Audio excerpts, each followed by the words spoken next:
Muy buenas tardes. Nos encontramos en la segunda clase ya. Como sabrán, mi nombre es Ángelo. Primero quería agradecerles también a quienes se tomaron el tiempo de contestar en el tablón. Muchas gracias. Y cualquier duda, cualquier comentario que tengan, sean libres de subirlo ahí. Yo voy a estar contestando, voy a estar leyéndolos y leyéndolas, aunque sea. Aunque no conteste en ocasiones, voy a estar leyendo. Así que cualquier duda, cualquier comentario, aunque sea lo que parezca más mínimo, sean libres de subirlo. Espero que hayan podido seguir con la lectura, si no, no hay problema, pero les recomiendo que no se atrasen porque si siguen tardando en leer van a terminar atrasados y atrasadas con el Edipo Rey y no es la idea porque no van a terminar disfrutando la obra. Si pudieron avanzar estaría bueno, sería muy enriquecedor, estaría bueno conversar, que suban en algún comentario qué les ha gustado de la obra, qué no, si tienen alguna duda, algo que no comprendieron, si buscaron algo y lo comprendieron mejor. Recuerden las estrategias de lectura que estuvimos viendo en la clase pasada, les van a servir muchísimo en Edipo Rey y está bueno que las vayan ejercitando para que les sirva en lecturas posteriores. Hecho es todo este preámbulo, vamos a comenzar ahora sí con la clase de hoy. En este video vamos a hablar especialmente del héroe trágico, que es uno de los temas que tocamos en la clase. Y el otro gran tema que tocamos es la estructura de las tragedias, pero vamos a enfocarnos primero en el héroe trágico. El héroe o el protagonista de Edipo Rey es justamente Edipo. Y hay dos preguntas que nos podemos hacer con respecto a este personaje. Primero, ¿quién es? Y segundo, ¿por qué él? Podríamos preguntar. ¿Quién es? Es fácil. Él es rey de Tebas, esposo de Yocasta, y tiene un muy grave problema que resolver, que es esta peste que afecta a toda la ciudad. Más o menos podríamos decir que eso o ese es Edipo, y así es. Pero después, ¿por qué Edipo y no otra persona? ¿Por qué no estamos leyendo de otro personaje? Si nosotros pensamos en una película, por ejemplo, y yo quiero ver una película de superhéroes, es muy fácil la respuesta. El protagonista va a ser un superhéroe, es lo más probable. Es el caso de Iron Man, por ejemplo. Si yo quiero ver un detective, el protagonista va a ser un detective. Entonces, podríamos preguntarnos, ¿qué quieren ver los griegos?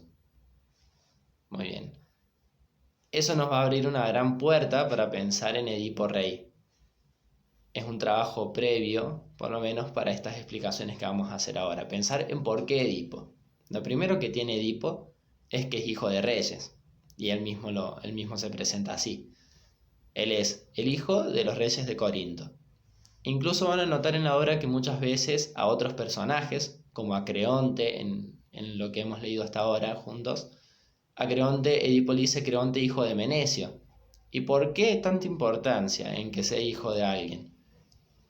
Porque para los griegos es muy importante el hecho de heredar la excelencia. Vamos a explicarlo un poco mejor. La excelencia es una característica del hombre con altura griego, del hombre excelente griego, que solo la heredan los hombres nobles. Entonces es importante demostrar que vos sos hijo de alguien, de un rey, de un héroe importante, para que el resto sepa que vos sos excelente y que venís de una casta que ha heredado un linaje mejor o superior que el resto de los mortales. Edipo es hijo de reyes, entonces cumple con esta primera característica de que es un hombre noble, perteneciente a la nobleza y que es un hombre que ha heredado excelencia de sus padres. Bueno, esta misma excelencia es lo que en la tragedia va a llevar a los héroes trágicos a cometer fallos. Esto es un spoiler, pero no muy grave. Edipo va a cometer fallos. Pero entonces cabe la pregunta, ¿por qué si es tan excelente, entonces por qué falla?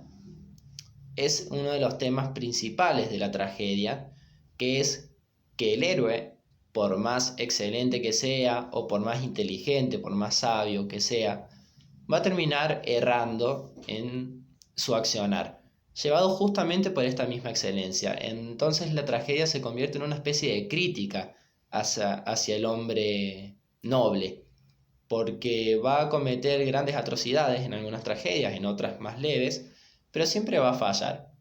nosotros podemos preguntarnos, bueno, entonces Edipo es malo porque falló, es malo, es bueno. Eso es un dilema moral que en realidad es más interesante que lo resuelvan ustedes. Cada uno puede formar su propia opinión. Pero lo importante es que sí va a fallar. ¿Y por qué? Porque el propio peso de sus acciones va a hacer que falle. Edipo cuando decida, no voy a spoilear qué, pero cuando tome su decisión, el mismo peso de sus acciones y de sus palabras lo va a llevar a fallar. No es que va a fallar porque es malo, ni porque es impertinente, ni porque no sabe ser rey. Es porque Edipo tiene un destino que cumplir. Y el mismo peso de sus decisiones y de sus acciones, porque no se va a poder echar atrás una vez que decida, ningún héroe trágico se va a poder echar atrás, todo eso va a hacer que su destino se vaya cumpliendo. Y esto es un tema fundamental de la tragedia que lo vamos a retomar en la clase 4 y en la clase 5. El tema del destino. ¿Por qué es tan importante el destino? ¿Por qué es tan importante que Edipo falle? Porque podríamos ver una obra de teatro que sea feliz. Debemos haber visto alguna obra de teatro que sea feliz. Las tragedias pueden ser felices o no, pero siempre va a haber un final que es trágico. ¿Por qué? Porque el fin de la tragedia es la catarsis. Y esto se da en el final. La catarsis es un tema que parece complejo de comprender en un comienzo, pero en realidad es más fácil si lo pensamos en nosotros mismos. ¿En qué sentido? Nosotros hacemos catarsis. Si tuvimos una semana, por ejemplo, con mucho estrés, muchos trabajos que entregar, quizás enojo porque discutimos con alguien o cancelaron un programa que queríamos ver, tuvimos una semana muy mala, podemos hacer catarsis y olvidarnos un rato de esas preocupaciones, de ese estrés, de ese enojo, liberar esas emociones, no sé, jugando algún deporte, un partido, por ejemplo, viendo alguna serie o cualquier otra actividad, tejiendo, jugando un videojuego, charlando con alguien. Entonces nosotros hacemos catarsis también, ¿no? Los griegos hacían catarsis, pero lo hacían a su manera. ¿En qué sentido? El hombre griego no tenía tele, no iba a jugar deportes para hacer catarsis, sino que veía una tragedia y en el final, observando cómo el destino se cumple en un personaje que lo lleva a un momento de sufrimiento, el hombre griego, es decir, el público de las tragedias, hacía catarsis. Según Aristóteles, es la liberación de las pasiones al visualizar un evento trágico. Entonces, supongamos un ejemplo. Se trata la tragedia de un amigo de dos personas que intenta resolver una discusión y él sabe que no debe meterse porque en la discusión van a salir, uno de los dos amigos sale herido. En el final podemos hacer catarsis viendo cómo este personaje se metió en la discusión, tomó una decisión que es noble, pero hizo que uno de los amigos, por ejemplo, se enfade y se vaya de la ciudad.